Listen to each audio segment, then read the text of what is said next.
There's new life in our worship.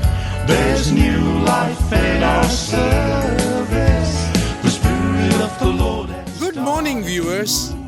Welcome to my brief devotion titled Fresh Bread. And I do hope that it makes an impact in your life as you begin a new day in Christ. Turn with me to the book of Genesis chapter 2 verse 7 and let me read it for you. Then the Lord God formed man of dust from the ground and breathed into his nostrils the breath of life, and man became a living being.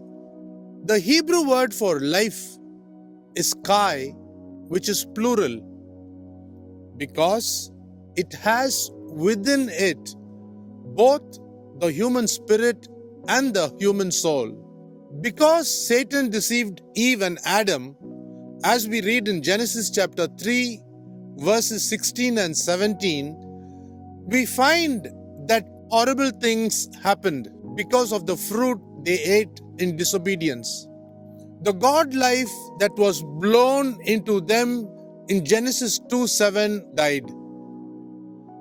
To grant mankind the God life, also called eternal life or immortality, God took the form of a man named Jesus.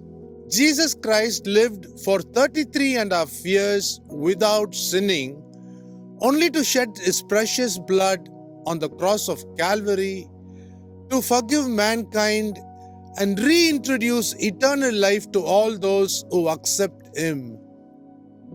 Through the blood of Jesus Christ, eternal life or the God life, that is, immortal life, has been granted to man once again.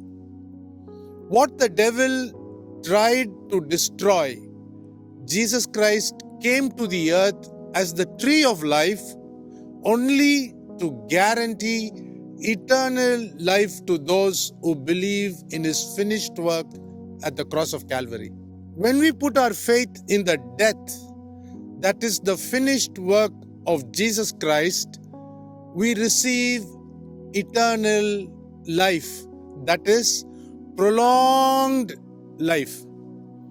That is why Apostle John wrote in John chapter 1 verses 12 and 13, many years after the ascension of Jesus Christ, but to all who received him, who believed in his name, he gave power to become the children of God, who were born not of blood, nor of the will of the flesh, nor of the will of man, but of God.